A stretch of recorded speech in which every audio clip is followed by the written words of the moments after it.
Listen, I just noticed my name on the weekend work list. I can't do anything about it. I don't make the rules around here. But I just wondered... Look, I don't want to discuss it. Well, I'm not saying I can't work. I was just wondering how come my name always seems to come up when somebody gets sick. Look, I just go by the list. You know that. Now, that's the procedure. What happened to the puppet? I kind of like that. Well, you said I should change it. Oh, no, I said maybe it needed a little work, that's all. Well, that's the same thing. No, it's not the same thing. Well, that's the way I heard it. Well, that's not what I said. It is, Andrea. All these people keep coming in here for 1 or 2 coffees. I was thinking, what if we put a machine in the lobby for them? It might be more efficient. It would be a lot more efficient if you'd just get back to your job and stop trying to run this business. Communication expert Dr. Janet Withers.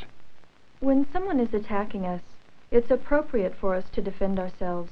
But many people become very defensive when there is no attack. They tend to take things very personally that weren't intended that way. They become very upset, argumentative, perhaps even hostile. This kind of defensiveness, when there is no attack, is really not appropriate. And yet it's so very common in all of our relationships. I just noticed my name on the weekend work list. I can't do anything about it. I don't make the rules around here. But I just wondered... If we feel under attack, in effect, we are under attack. One common defense is to seek the nearest cover. For instance, to hide behind rules and regulations. I just go by the list. You know that. That's the procedure. That's not fair. I worked last weekend. When Connie called in sick, I assigned you to work this weekend. It's just as simple as that. Well, why would I make it up? You said I should change it. Why else would I change it? I remember distinctly. Another common defense is creating a diversion. If convenient cover is lacking, we often start an argument over an issue that is completely beside the point. Tuesday morning around 10 a.m. Oh, I remember distinctly. I had just finished the Jordan account. You came back from coffee and stopped in. No. It was a bit later than that. Maybe it was 11. It doesn't matter when it was, Wally. This is important, Andrea. Don't take it so personally. I was thinking, what if we put a machine in the lobby just for them? It might be more efficient. For many of us, the best defense is offense, counterattack. It'd be a lot more efficient if you'd just get back to your job and stop trying to run this business. That is one of the dumbest ideas I've ever heard. And if you'd stop and think for 1 minute, you'd realize it could never work.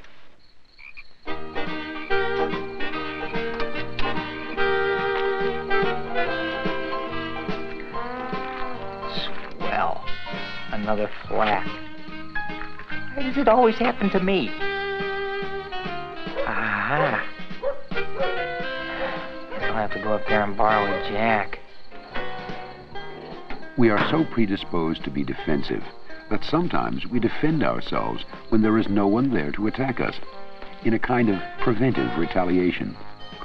I think I'm a robber. Come after me with a shotgun, a double-barreled.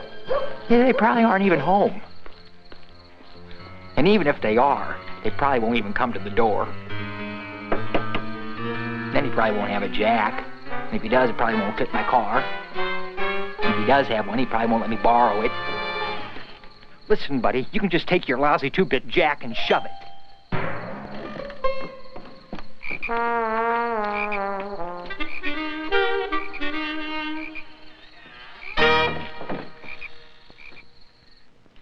Sometimes we will do something or say something that we think is completely harmless, and we can't understand why the other person gets so defensive. When this happens, I think it's helpful if we stop to realize that each of us has aspects of ourselves that we're particularly sensitive about, and we don't want those aspects exposed to the world.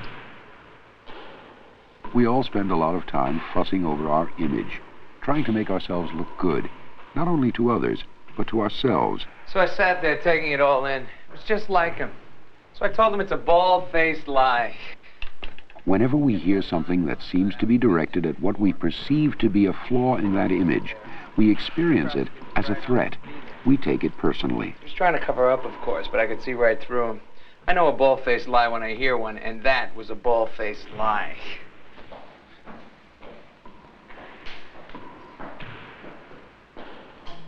Our self-image, our sense of self-worth, is highly vulnerable. This is what we are protecting when we get defensive. It's almost as if we had a radar tuned into our most sensitive areas, and as soon as someone happens into one of those areas, our defenses immediately go on alert. What if we put a machine in the lobby just for them? It might be more efficient. He's not criticizing the business. He's criticizing me. It's me he's complaining about, not the rules. She doesn't just dislike my work. She dislikes me. Defensiveness is usually the result of low self-esteem and fear. We're afraid that other people may criticize us, or we're afraid that someone may not think that we're competent. If we have a negative self-concept, we're very likely to assume that other people's comments are intended to be negative. Looks like you made some changes, huh? Well, I really haven't had time to work it all out yet. It's just one idea. It's not a finished product. I mean, this isn't the way it'll look at all. Why did you do it this way? What's wrong with it? Oh, nothing. I was curious, that's all. It's not my responsibility to call you whenever there's a change in schedule. I mean, you people can keep track yourselves. Oh, I get it. We're just a bunch of names on a list to you. There's no point in yelling. And there's no point in talking about this further. When we are subjected to defensiveness, we nearly always respond with defensiveness. If it were up to me, I would never change someone's schedule without letting them know.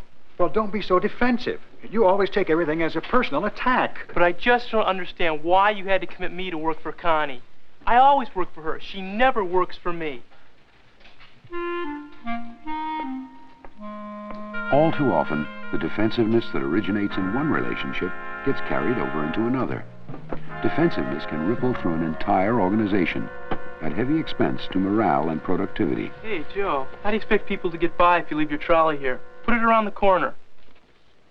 Don't give me any looks, just do it.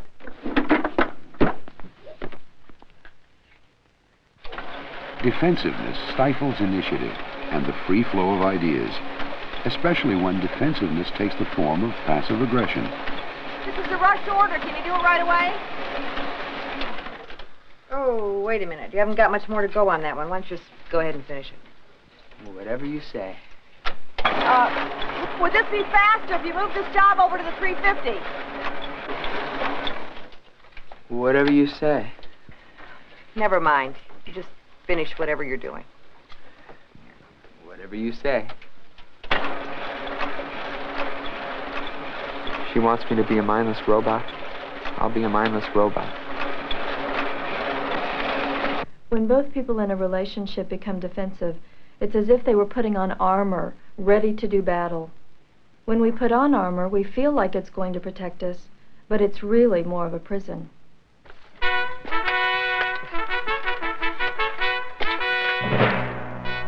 Going to get you. When we have our defenses up, it's very hard to see or hear other people. Our view of the world is distorted.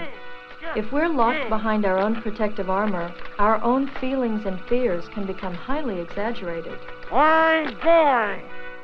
We can begin to reduce defensiveness, though, if we'll just make the assumption that we are doing a good job and that other people are not trying to attack us. If we make these assumptions, we can communicate with others more openly and in a more diplomatic way, and the result will be more effective communication. Why, sure, Connie. The first step in being diplomatic is a ceasefire, which means checking our own tendency to meet defensiveness with defensiveness. Jeff will cover for you this weekend. Bye.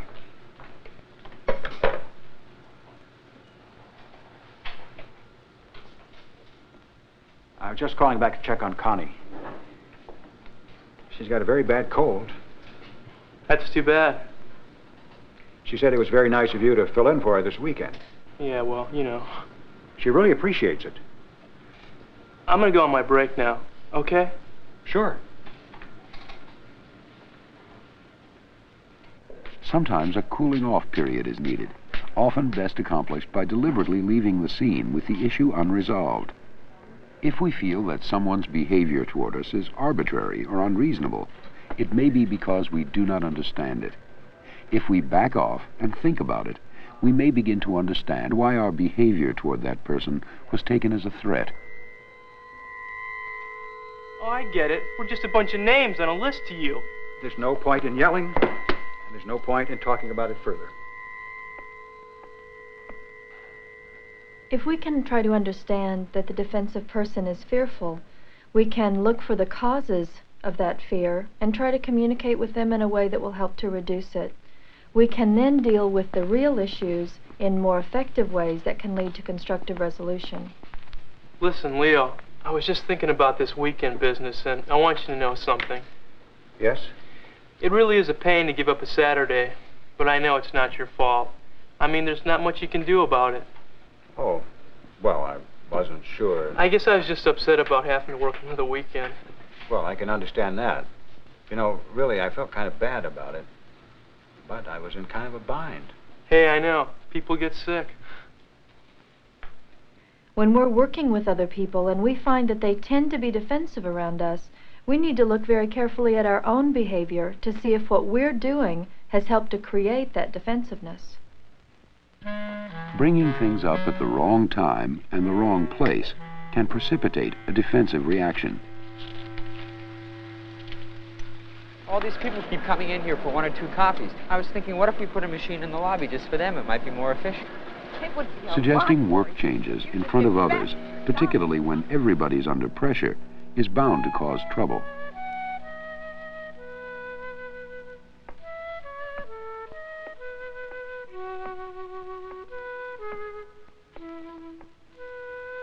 Look, I realize that I brought up that idea at a bad time. Yeah, when it gets like that, it's impossible to think. Yeah, that's why I thought if we put a special machine in the lobby. Look, we can't have customers operating the machines. Oh, no, that's not what I meant. We'd run the machine. Rather I than didn't quickly mean that at disagreeing, all. we can ask questions we to could use increase the our small machine understanding like of the other 72. person's position. You mean it'd be like an express line at the supermarket? Yeah, that's right. I like that. Why don't we talk about this some more tomorrow? There's one situation which is especially likely to produce defensiveness, the giving and receiving of criticism. Most of us feel very uncomfortable with criticism, and yet the degree of our discomfort is very much related to the way that the criticism is given. Let's look at the extremes. On the one hand, criticism can be given in a very hostile way, or on the other hand, in the other extreme, it can be given in a very tentative and overly apologetic manner. Either extreme tends to produce defensiveness on the part of the person receiving the criticism. It's very important for us to learn to give criticism effectively, and one very important principle is to learn to criticize what a person does rather than criticizing the person's character. It's much less threatening for someone to say to us, "This work needs to be changed," rather than to hear that person say, "Your work is incompetent." When giving criticism, we must make it clear that we are criticizing the work, not the person. The more ambiguous we are, the more likely the other person is to misinterpret. What happened to the puppet? I kind of like that. Well, you said I should change it. Oh, no, I said maybe it needed a little work, that's all. Well, that's the same thing. No, it's not the same thing. Well, that's the way I heard it. But it's not what I said. You did, Andrea. You said I should change it. Why else would I change it? To be effective, our criticism must be honest. People are more likely to get defensive if they sense that we are hedging and withholding. Besides, our criticism can only be useful if the other person truly understands what we mean. Listen, I've been thinking about this Western burger thing, and I think I know exactly what's troubling me. Oh, the basic design is wonderful. It's the color. The red lettering. It's just too harsh. Well, it is a bit strong. And the lettering down here, I think we should go with the serif. It'll be more in keeping with the whole Western thing. Makes sense. Criticism takes all of our diplomatic skill, so we need to be very conscious of the words which we use. 2 words which we need to pay special attention to are always and never. Imagine that I was talking to you about some work which you were responsible for, and I said, "You always turn your reports in late. You never have the statistics ready when we need them." You would probably defend yourself and say, "I don't always turn the work in late," and the real issues would tend to get lost because of the emotional reaction to the words always and never. But you never seem to get your own work done on time. Why did you do it this way? Well, don't get so defensive. Don't take it so personally. That is one of the dumbest ideas I have ever heard. When we communicate with other people in ways which imply that we are absolutely certain that what we're saying is right, we're very likely to produce defensiveness.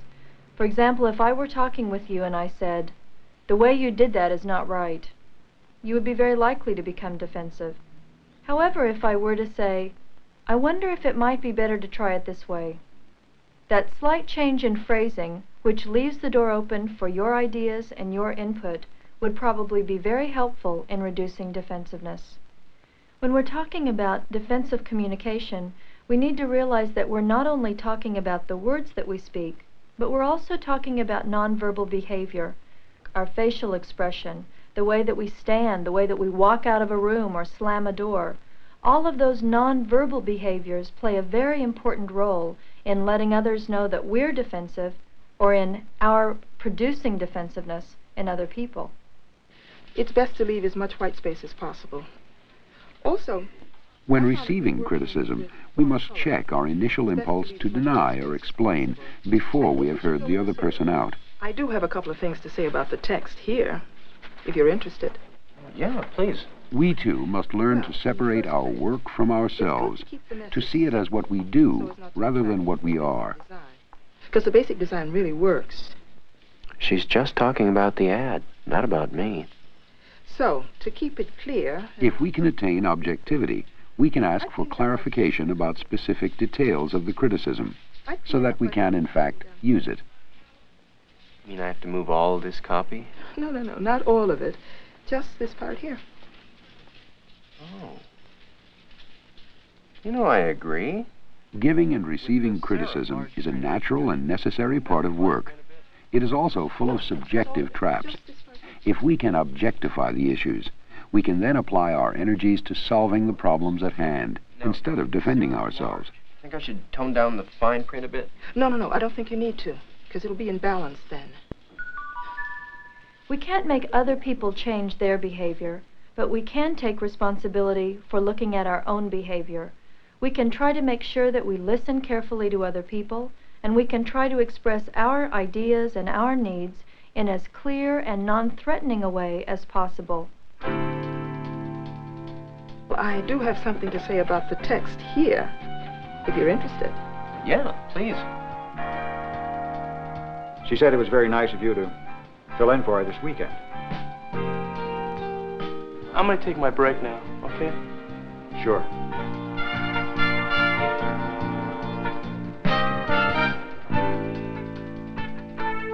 She's just talking about the ad, not about me.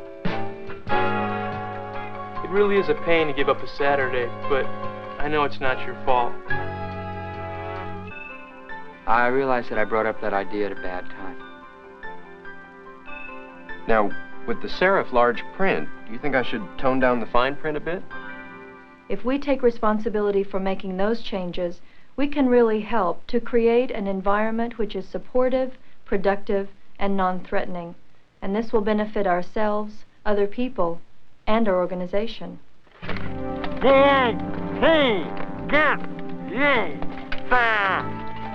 Defensiveness distorts both what we say and what we hear. Clear communication is in everyone's best interest. How do you get there? Get where? To achieve it, we must really listen, which means we must deliberately lower our defenses. When one of us does so, the other nearly always follows. Get where? Dunsinane! Left at Burnham Wood. What? Left at Burnham Wood. Ah, thank you, kind sir. God be with thee.